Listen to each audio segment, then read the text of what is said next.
Hi guys, मेरा नाम है साहिल खन्ना और आज की वीडियो शुरू करते हैं। सबसे पहली न्यूज़ है इन्फ्लेशन की। तो अप्रैल के महीने का इन्फ्लेशन रेट निकल के आया है।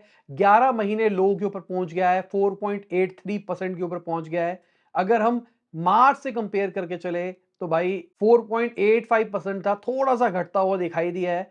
पिछले साल से कंपेयर करके चलते हैं तो उस टाइम पे 4.7% था। कंट्रोल है इन्फ्लेशन अगर देखा जाए तो।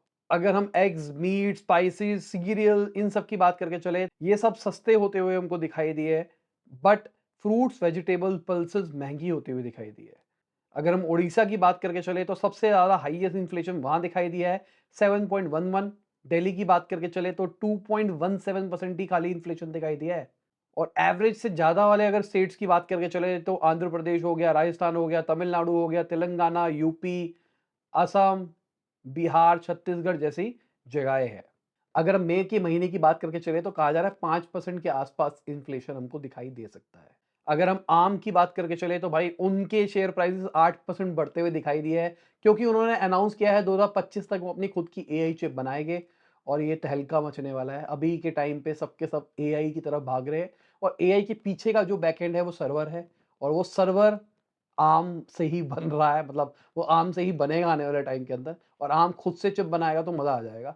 अभी सॉफ्ट बैंक की बात करके चले तो soft bank majority of share hold करता है आर्म के। और उन्होंने बोला भी था कि हम कुछ इन्वेस्टमेंट करने वाले हैं आर्म के अंदर बहुत ज्यादा वाली, तो शायद उसी का पार्ट है ये वाला। तो देखते हैं क्या होता है क्या नहीं होता। मैं तो एक्साइटेड हूँ एआई को लेके, फ्यूचर को लेके। बाकी जो गैप बनेगा वो दो जगह से बनेगा, एक सर्वर टेक्नोलॉजी, दूसरा एनर्जी। ये 2 इम्प्रूव हो गए, उसी तेजी से हमको एआई और इम्प्रूव होता हुआ दिखाई देगा। बाकी अगर हम जीपीटी की बात करके चले तो उन्होंने अपना लेटेस्ट वर्जन निकाल दिया है। उन्होंने कहा था हम ये नहीं कर रहे, वो नहीं कर रहे, कुछ नया निकाल रहे हैं। तो रियल टाइम ट्रांसलेशन उन्होंने निकाली है और बताया है कि जो भी उनके प्रीवियस मॉडल है वो और ज़्यादा बेटर हो जाएँगे, ह्यूमन लैंग्वेज को बहुत बेटर समझ पाएँगे, ह्यूमन के तरीके से आंसर दे पाएँगे। Let's see. मैंने अभी तक यूज़ नहीं किया है, बाकी 1-2 दिन में करूँगा, क्योंकि अभी क्या चल रहा है, थोड़ा-सा पैक चल रहा है मेरा। कल ही अनाउंसमेंट की है। अभी मैंने न्यूज़ शूट करने से पहले एक बार लॉगिन करके देखा था तो मेरे में तो कुछ नया चेंज नहीं आया था। लेट्स सी कब तक आता है चेंज, फिर मैं इसके बारे में बात करूँगा, क्योंकि आज पूरा दिन भर पैक्ड था तो उसमें मैं थोड़ा आर-एन-डी भी नहीं कर पाया। 3 शूट करे, चौथा शूट हो रहा है मेरा दिन का आज ये।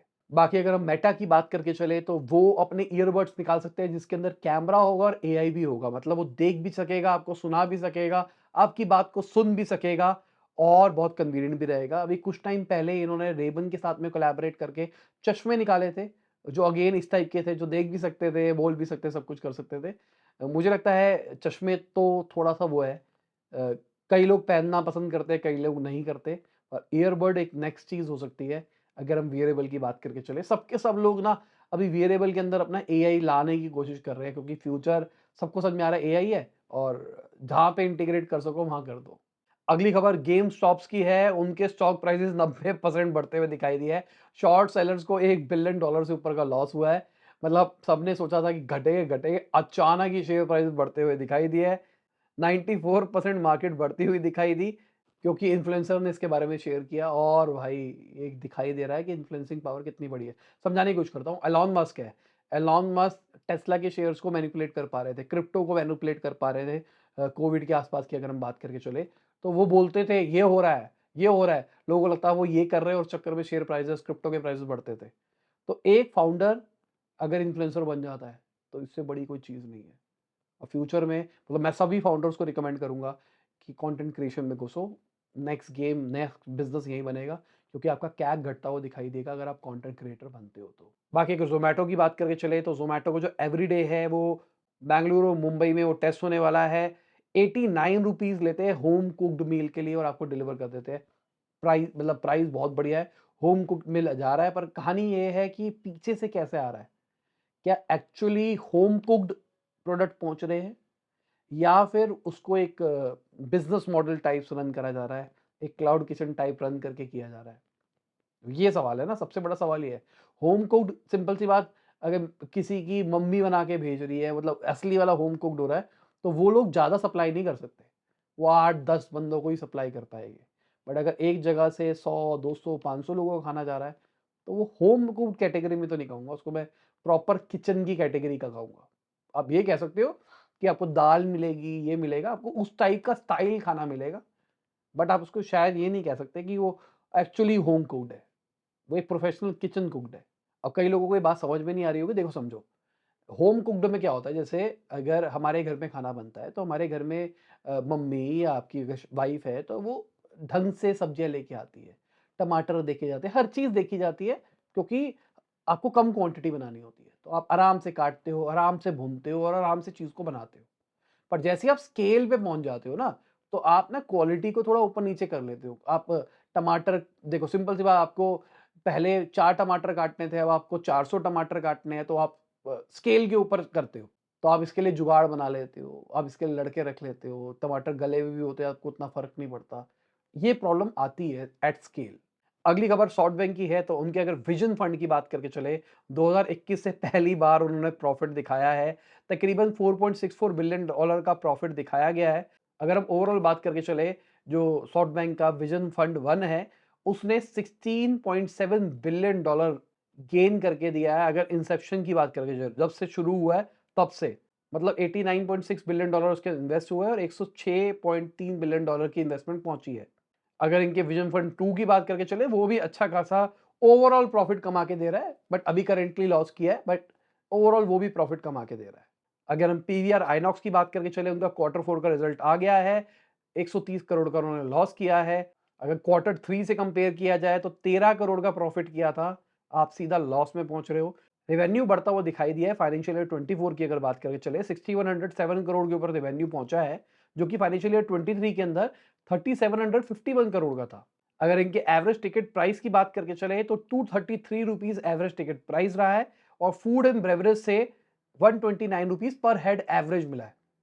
ठीक है, गुड है। मतलब यहां से अपने को पता लगता है कि एवरेज अगर एक बंदा जा रहा है पीवीआर के ऊपर, तो वो ₹350 के आसपास कम से कम खर्च करके आ रहा है। बाकी ओवरऑल 45 स्क्रीन इन्होंने ऐड करी है, 85 अंडर परफॉर्मिंग स्क्रीन को हटाया गया, 130 को नया ऐड किया गया है, और ये खबर आते ही इनके शेयर प्राइसेस हमको घटते हुए दिखाई दिए। अगर हम एयरटेल की बात करके चले, तो एयरटेल का क्वार्टर 4 का रिजल्ट आ गया, उनका आरपू बढ़ता हुआ दिखाई दिया है, 109 रुपए पे पहुंच गया है। नेट प्रॉफिट उनका 2072 करोड़ के ऊपर पहुंच गया है। अगर मैं नेट कंसोलिडेटेड प्रॉफिट की बात करके चलूं, जो कि घटता हुआ दिखाई दिया, 31% का डिक्लाइन है। रेवेन्यू की बात करके चले तो रेवेन्यू 4.4% बढ़ता हुआ दिखाई दिया है, और इसका बहुत बड़ा रीजन ये है कि अफ्रीकन कंट्रीज जो है, वहां पर करेंसी डिवैल्यूएशन हुई है, इस चक्कर में ये नंबर्स हमको ऐसे दिखाई दे रहे हैं। बाकी रिजल्ट बेटर ही हो सकता था अगर डिवैल्यू ना होता तो। अगर एबिटा की बात करके चले, तो 4% इंक्रीज दिखाई दिया है क्वार्टर 4 के अंदर ईयर ऑन ईयर। अगर मार्जिन की बात करके चले तो वो घटता हुआ हमको दिखाई दिया है।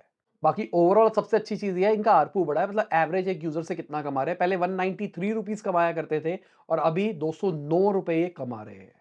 अगली खबर इंडीड की है, तो उन्होंने 1000 एम्प्लॉइज को निकाला है। जो इनके सीईओ है, उन्होंने बोला है 8% अपनी वर्कफोर्स को निकाल रहे हैं। पिछले साल भी 2200 एम्प्लॉइज को उन्होंने निकाला था। कहा था कि भाई ऑर्गेनाइज स्ट्रक्चर बहुत बड़ा हो गया है, हम रिस्ट्रक्चरिंग टाइप की चीजें कर रहे हैं, और अभी भी यही कर रहे हैं अगर देखा जाए तो। जो कंपनी लोगों को हायर करवाने की बात करती है, वो अपने एम्प्लॉइज को निकाल रही है। मतलब अच्छी आयरनी है ना। अगली खबर जोमेटो की है, तो उनके क्वार्टर 4 के रिजल्ट आने के बाद में शेयर प्राइसेस 6% घटते हुए दिखाई दिए। उन्होंने प्रॉफिट रिपोर्ट किया है क्वार्टर 4 ऑफ फाइनेंशियल ईयर 24 के अंदर।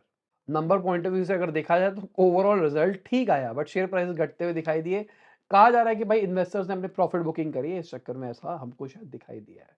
अगर हम गवर्नमेंट बैंक्स की बात करके चले, तो फाइनेंशियल ईयर 24 के अंदर उन्होंने 1.4 लाख करोड़ का प्रॉफिट रिपोर्ट किया है, 35% इंक्रीज दिखाई दिया है प्रीवियस ईयर से। अगर हम बात करके चले, एसबीआई ने टोटल प्रॉफिट का 40% कंट्रीब्यूट किया है, और एसबीआई की अगर बात करके चले, उनका प्रॉफिट 22% बढ़ता हुआ दिखाई दिया है। और अगर मार्केट की बात करके चले, तो मार्केट का हाल आप देख सकते हैं, कौन रहा ऊपर कौन रहा नीचे। और इसी के साथ आज की बिजनेस खत्म होती है। उम्मीद करता हूं आपको मजा आया होगा। लाइक कर देना, शेयर कर देना, कमेंट बताना वीडियो कैसी लगी। बाय, गुड नाइट, शब, खुदा हाफिज, गुड मॉर्निंग और जब भी आप वीडियो देख रहे हैं। जय हिंद, वंदे मातरम।